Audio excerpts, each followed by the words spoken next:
News portal news click पर BJP के आरोप हैं। न्यूज क्लिक को विदेशों से करोड़ों रुपए मिले हैं। हवाला के जरिए बाकायदा देश को बदनाम करने के लिए, सरकार को बदनाम करने के लिए न्यूज क्लिक में निवेश किया गया। न्यूज क्लिक को विदेशों से करीब 30 करोड़ रुपए मिले हैं। सरकार को बदनाम करने के लिए बाकायदा एक प्राइस टैग भी तय किया गया था। हवाला के जरिए यह पूरा लेन देन हुआ है। सरकार को बदनाम करने के लिए बाकायदा एक प्राइस टैग है। बीजेपी ने आज एक प्रेस कॉन्फ्रेंस की, उस चीज का खुलासा भी किया कि न्यूज पोर्टल न्यूज क्लिक किस तरीके से सरकार को बदनाम करने के लिए बाकायदा विदेशों से फंडिंग ले रही है, किस तरीके से हवाला के जरिए पैसा आ रहा है। हिंदुस्तान के अंदर एक सरगना है, हिंदुस्तान के अंदर एक ऐसा गैंग है जो कहीं ना कहीं भारतवर्ष को ही नीचा दिखाना चाहता है। भारतवर्ष द्वारा स्थापित किए हुए कीर्तिमानों को ये नीचा दिखाने की कोशिश कर रहा है। और ये सरगना जो है ये केवल भारतवर्ष में है ऐसा नहीं है, it is an international conspiracy, एक अंतर्राष्ट्रीय साजिश है। और बहुत सारे डॉट्स, बहुत सारे जो कैरेक्टर्स होते हैं वो भारत में भी हैं और भारत के बाहर भी हैं। आज आपने अखबारों में सुबह पढ़ा होगा न्यूज क्लिक के विषय में। न्यूज क्लिक एक पोर्टल है। कुछ ऐसे पोर्टल्स हैं हिंदुस्तान में जो मीडिया का चोगा ओढ़ करके मीडिया बनने की कोशिश करती है, मगर वो मीडिया नहीं है। तो न्यूज क्लिक भी ठीक उसी प्रकार का एक पोर्टल है जो मीडिया हाउस नहीं है, मगर कहीं ना कहीं अपने आप को मीडिया के रूप में दिखाने का प्रयत्न करती है, भरसक प्रयास करती है। कुल मिलाकर 10 रुपए प्रति शेयर का न्यूज क्लिक का वास्तविक जो चरित्र है वो 10 रुपए प्रति शेयर का उसका ओरिजिनल स्वरूप है। But that was inflated just in order to make News Click look as if it was an authentic destination for an FDI। उसको इन्फ्लेट करके 11,510 रुपए का एक शेयर कर दिया गया। अब सोचिए ये षड्यंत्र में कितने लोग इन्वॉल्व थे और किस प्रकार से ये षड्यंत्र काम कर रहा था। आप सब ने देखा होगा कि जब भी हिंदुस्तान में कुछ अच्छा होता है, हमारी वैक्सीन नीति आप देख लीजिए, पूरे विश्व में हमारे वैक्सीन नीति को लेकर सराहना की गई, वैक्सीन मैत्री को लेकर सराहना की गई। किस प्रकार से हमने अपने देश में, इतने बड़े देश में 130 करोड़ जनता को हम वैक्सीनेट कर रहे हैं, उसमें भी किस प्रकार से हमारे देश को बदनाम किया जाए, हमारी वैक्सीन नीति को बदनाम की जाए, यह कुचेष्टा कुछ लोगों ने, कुछ संगठनों ने, कुछ संस्थाओं ने किया है और कुछ पोर्टल्स ने भी किया है। आज समझ में आता है यह किस प्रकार से हो रहा था, फॉरेन फंडिंग के माध्यम से हो रहा था। सेंट्रल विस्ता, यह उदाहरण मैं आपको दे रहा हूं बंधुगण कि किस प्रकार एक सोची समझी साजिश चल रही है। सेंट्रल विस्ता जिसको लेकर सुप्रीम कोर्ट, हाई कोर्ट, हमारे माननीय कोर्ट ने कहा कि हमें किसी प्रकार की आपत्ति नहीं है, ये बहुत अच्छे प्रोजेक्ट्स हैं, इनको आगे बढ़ने चाहिए। मगर उसके बावजूद जिस प्रकार से कुछ लोगों ने जिद पकड़ करके in a stubborn manner they went ahead with their agenda of demeaning the Central Vista project, friends, today we realize it was only because of the fact that foreign funding and foreign conspiracy was playing। तो दरअसल देश विरोधी tool kit, और ये काम किस तरीके से कर रही देश विरोधी टूल किट को आप किस तरीके से समझ सकते हैं। देखिए एजेंडा है, एजेंडा साफ है, मोटिव साफ है कि भारत को नीचा दिखाना है, कि भारत की साख, भारत की बदनामी जिससे होती है बस वैसी खबरें फैलाना है। अब इसमें अंतर्राष्ट्रीय साजिश ये है कि सरकार को फेल बताना है कि यह सरकार काम करने लायक नहीं है, ये सरकार से जो है अराजकता फैल रही है, विदेशी फंडिंग मिलती है तो अराजकता और भ्रम फैलाना। बाकायदा इसमें हवाला के जरिए पैसा भी आया, विदेशी फंडिंग भी आई, कि ये दिखाया जाए कि कितनी अराजकता है इस वक्त, सुरक्षित नहीं है फला लोग और ये सुरक्षित नहीं है, भ्रम फैलाया जाए। फिर उसके बाद ये देखिए न्यूज क्लिक पर बड़ा आरोप क्या है, किस तरीके से ये पूरे पैसे जो है वो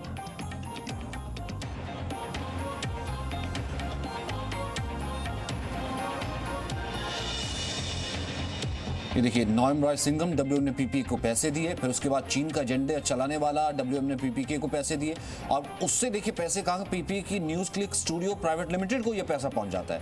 अब यहाँ से बाकायदा प्रबीर मुरकास्ता जो कि डायरेक्टर और शेयर होल्डर है, वहाँ से देखिए कहाँ से, ये world wide media holidays LLC Delaware America की है, वहाँ से फंडिंग चल रही है।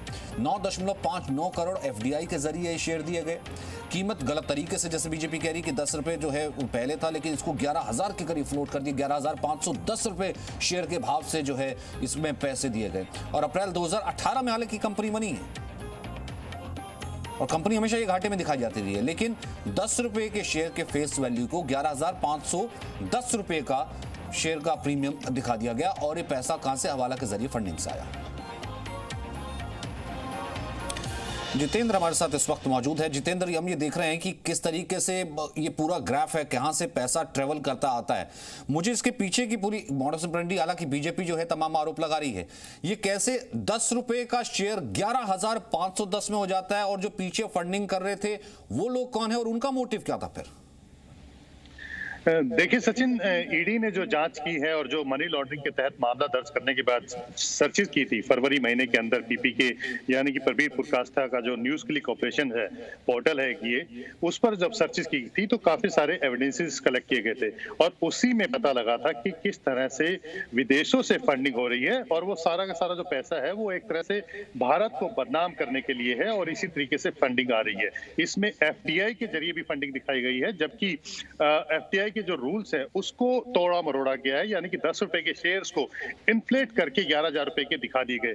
तो ये भी एक गलत तरीका अपनाया गया। और इसके अलावा जो फंडिंग आई थी वो नेवल रॉय सिंघम है। ये बेसिकली अगर इसे कहें तो ये श्रीलंकन मूल का है, जो कि अमेरिकन नागरिक है, और जो इस समय चाइना में बैठा हुआ है, और ये एक तरह से कह सकते हैं कि चाइनीज प्रोपेगेंडा को फैलाने के लिए काम कर रहा है, और इसी के जरिए जो पैसे इन्फ्यूज, यानी कि प्रबीर पुरकास्ता के जो न्यूज क्लिक ऑपरेशन है उसमें पैसे दिए गए थे। तो अब तक करीब जो जांच है उसमें 38 करोड़ रुपए दिए गए हैं, और अलग अलग तरीके से, यानी कि जस्टिस एंड एजुकेशन फंड जो USA का है, गैसपन LLC USA का है, ट्राई कॉन्टिनेंटल लिमिटेड है उसके जरिए है, सेंटोर पॉपुलर डिमिट्स ब्राजील का है, इसके जरिए अलग अलग तरीके से पैसे दिए गए। और इसका मुख्य एजेंडा सिर्फ यही था कि किस तरह से जो चीन की जो पॉपुलैरिटी है उसको बढ़ावा देना है, चीन के खिलाफ जो नेगेटिव खबरें हैं उनको दबा करके उसके फेवर में खबरें चलाना है। ईडी इस मामले में भी जांच कर रही है कि भारत के खिलाफ प्रोपेगेंडा फैलाने में और भारत में चीन के लिए माहौल बनाने में भी किस तरह से भूमिका की जा रही है। और सबसे अहम बात इसमें सचिन एक ये भी है कि गौतम नवलखा, जिसका नाम सबको पता होगा, जो एल्गार परिषद में आरोपी है और इस समय जेल के अंदर बंद है उस हिंसा मामले के अंदर, उसके साथ भी प्रबीर पुरकास्ता का कनेक्शन है। कनेक्शन कैसे, वो मैं आपको बताता हूँ कि प्रबीर पुरकास्ता और गौतम नवलखा ने एक अमेरिकन आर्म्स डीलर कंपनी है उसके साथ पार्टनरशिप की हुई है। ये बकायदा ईडी ने अपने एविडेंसेस में पाया है। और जितेंद्र, में एक सेकंड, आपने जो ये बताया ना कि ये पैसे किस तरीके से दिए गए हैं, नोबेल राज सिंघम जो कि श्रीलंकन मूल का है, चाइना में बैठा है, और चाइनीज एजेंडा को किस तरीके से यहाँ पे प्रोपोगेट करना है, फैलाना है, वो हमने देखा होगा जिस वक्त गलवान हुआ तो उसके बाद से लेकर के अब तक। और वो कैसे वो जो पैसे दिए गए हैं वो किस तरह से किस हवाले से आए हैं। देखिए, एक तो justice and education fund USA की तरफ से ये 27.51 करोड़ का है, फिर GSPN LLC USA की तरह 26 करोड़ 98 लाख रुपए के करीब का निवेश है, और मार्च 2018 से ही 28.46 करोड़ की विदेशी मदद की बात भी की है। The try continental limited America की कंपनी के नाम से एक फंड जारी किया जाता है, ये 49 लाख के करीब का होता है। वहीं सेंट्रल पॉपुलर डोमिनास ब्राजील की तरफ से एक फंड जो है वो दिया जाता है, एक फंड जारी किया जाता है, ये 2 लाख के ऊपर का होता है। अब यहां से अब आप बता रहे हैं कि गौतम नवलखा का भी कनेक्शन है। गौतम नवलखा तो सीधे तौर पर अलगार परिषद हो, या फिर गौतम नवलखा के लेट हो, या फिर वो नक्सली पूरी साजिश और देश में हिंसा करवाने की पूरी वो मॉडस ऑपरेंडी हो, वो तो पूरा एक खुलासा है, वो पूरा एक मामला वो तो साफ हमने देखा ही है। बिल्कुल सही कहा सचिन आपने कि किस तरह से भारत विरोधी गतिविधियों में गौतम नवलखा शामिल रहा है, और किस तरह से अलगार परिषद में हिंसा को लेकर के जिस तरह से पूरे प्लानिंग के तहत इन नक्सलियों के साथ मिलकर के वो हिंसा की थी, इसी आरोप में वो जेल में बंद है।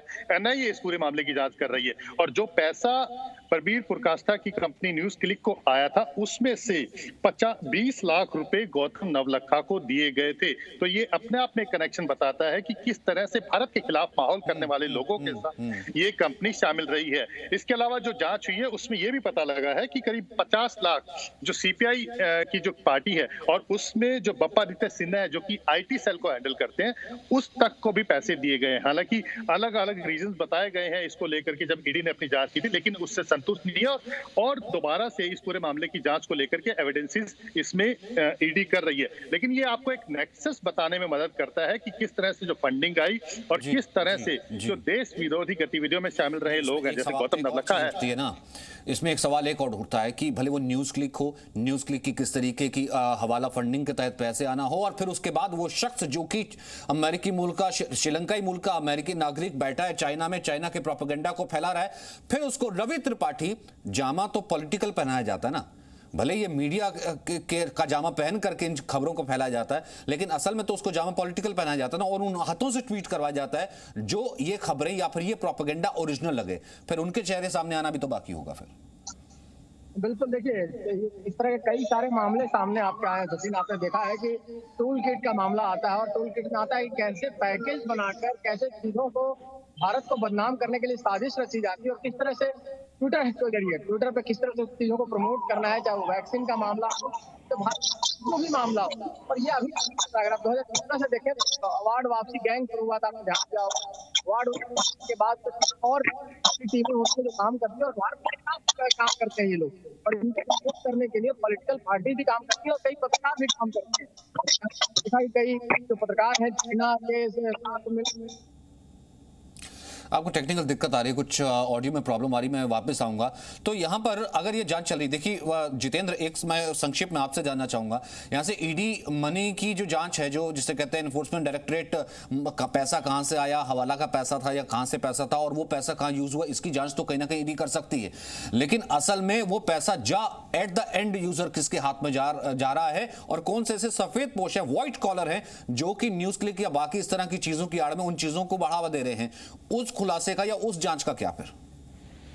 देखिए, ईडी जो जांच कर रही है उससे सीधे तौर पर ये साफ हो जाएगा, क्योंकि जब भी ईडी मनी लॉन्ड्रिंग की जांच करती है वो दोनों पहलुओं पे करती है कि कैसे इलीगल तरीके से उस मनी का यूटिलाइजेशन हुआ, कि कैसे वो पैसा आया, और उसके बाद कैसे क्रिमिनल तरीके से, क्रिमिनल यानी कि मैं कहूंगा कि एक तरह से कहा जाए कि क्रिमिनल कॉन्स्पिरेसी जो रची गई थी उसके लिए कैसे इस्तेमाल किया गया। ईडी इन दोनों मामलों की इस मनी लॉन्ड्रिंग के तहत जांच कर रही है कि कैसे जो चाइनीज प्रोपेगेंडा को फैलाने के लिए किस तरह से ये पैसा लिया गया, नेवल सिंघम के जरिए ये पैसा लिया गया। बाकायदा ईडी ने जो उन दोनों के बीच में जो ईमेल्स है जिसमें कम्युनिस्ट पार्टी ऑफ चाइना की जो कम्युनिस्ट पार्टी है उसको लेकर के कि कैसे उसके फेवर में प्रोपेगेंडा फैलाना है, इस तरह की जो मेल्स है उसके बारे में भी जानकारी ईडी को मिली है। तो किस तरह से पैसा लिया गया और उसके बाद किस तरह से इस्तेमाल किया गया, यानी कि गौतम नवलखा तक अगर पैसा पहुंचा है तो आप समझ सकते हैं कि किस तरह से इस पैसे का इस्तेमाल किया जा रहा था। तो एक तरफ आप समझिए कि किस तरह से न्यूज पोर्टल के जरिए प्रोपेगेंडा फैलाया जा रहा था चाइनीज के फेवर में, यानी कि देश में जो चाइना के खिलाफ माहौल, यानी कि देश विरोधी ताकतों से पैसे लीजिए, फिर उसके बाद आप मीडिया के नाम पर, सेकुलर मीडिया के नाम पर अपने आप को एक पोर्टल बनाइए, रजिस्टर कीजिए, पैसा हवाला से लीजिए, फिर उन ताकतों के लिए काम कीजिए जो चाहती हैं कि भारत में अस्थिरता रहे, अराजकता रहे, भारत में भ्रम फैलता रहे। और ये सरकार तो पूरे तरीके से फेल हो चुकी है। वो भले हमने देखा था कि टूल किट मामला हो, जब वो हिंसा का मामला सामने आया था किसान आंदोलन के तहत, अभी जब ये वैक्सीन का मामला हो, या फिर ये मामला हो भले चाइनीज कनेक्शन का। बहुत बहुत शुक्रिया आप दोनों का मेरे साथ जुड़ने के लिए। तो न्यूज क्लिक पर भारत विरोधी चरित्र, ये तमाम खुलासे लगातार हुए हैं। ये देखिए न्यूज क्लिक ने किस तरीके से पैसे लिए, 30 करोड़ रुपए कहां से आए, भारत को नीचा दिखाना क्या एजेंडा था, सरकार को फेल बताना एजेंडा था, विदेशी फंड बाकायदा हवाला के जरिए आया। ईडी ने इस जांच का खुलासा किया है और भारत का विरोधी चरित्र दिखाने के 3 किरदार और 3 खुलासे हैं। खुलासा नंबर 1, प्रबीर पुरकायस्था और गौतम नवलखा ने एक कंपनी बनाई। गौतम नवलखा वही, यहां पर आपना बहुत जरूरी है कि गौतम नवलखा जो कि बाकायदा अलगार संस्था से जुड़ा हुआ है, जो कि बाकायदा नक्सली हिंसा में जिसका नाम और जिसके लेख छपते रहे हैं, और भारत में एक बड़े तौर पर नक्सली हिंसा करवाने के लिए उसका नाम सामने आया, वहां तक पैसा पहुंचा है। अमेरिका के एक डिफेंस सप्लायर के साथ मिलकर के ये कंपनी बनाई गई। खुलासा number 2, Prabir Purkayastha, Neville Roy Singham के बीच कई ईमेल हुए हैं। नेविल रॉय सिंघम श्रीलंकाई मूल का और अमेरिकी नागरिक, लेकिन चाइना में रहता है। चीन के हितों के लिए दोनों के बीच ईमेल हुए हैं कि चीन के एजेंडे को, क्योंकि चीन में रहता है, और चीन के एजेंडे को, चीन की खबरों को किस तरीके से यहां भारत में फैलाना है। खुलासा नंबर 3, प्रबीर पुरकाष्ठा के ईमेल से चीन की छवि सुधारने का भी बाकायदा खुलासा हुआ है। भारत की छवि बिगाड़ने का, भारत को नीचा दिखाने का, भारत को फेल्ड स्टेट बताने का और चीन की छवि सुधारने का बाकायदा ईमेल्स एक्सचेंज हुए हैं। V News app available on Google Play and App Store. Download it now.